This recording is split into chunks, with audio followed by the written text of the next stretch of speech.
ये कहानी मध्य प्रदेश के कटनी के अभिषेक खटीक की है, जो अवैध धर्मांतरण के खिलाफ लड़ाई का एक चेहरा बन चुके हैं।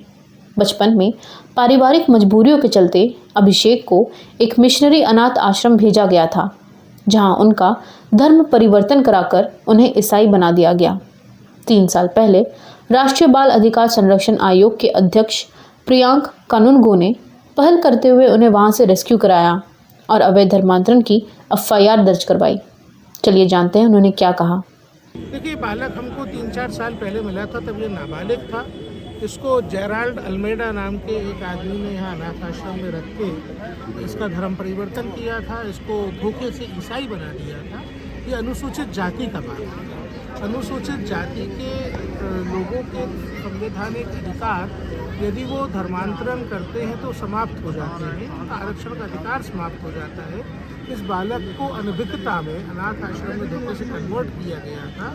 इसने इस मामले में शिकायत दर्ज की, इस विषय पर FIR दर्ज कराई गई और आज ये बालक सुप्रीम कोर्ट में लड़ रहा है मध्य प्रदेश के धर्म स्वातंत्र अधिनियम को बचाए रखने के लिए, उसकी अक्षुण्णता के लिए। जैसा कि आप लोगों को मालूम होगा कि जमीयत उलेमाए हिंद और अनेक सारे संगठनों ने जो किस्ता सीतलवाड़ जैसे लोग या वृंदा गोबर जैसे लोग चलाते हैं, जिनको विदेशी फंडिंग मिलती है, धर्मांतरण की अवैध गतिविधियों को नियंत्रित करने वाले मध्य प्रदेश धर्म स्वातंत्र अधिनियम के अस्तित्व को खत्म करने के लिए सुप्रीम कोर्ट में याचिका लगाई। तो अभिषेक सुप्रीम कोर्ट जाकर के लड़ रहा है। उसने वहाँ जाके बोला है कि अगर ये कानून खत्म हो गया तो मेरे जैसे बालकों का धार्मिक अधिकार जो है, धार्मिक स्वतंत्रता का अधिकार, हम बचा नहीं पाएंगे।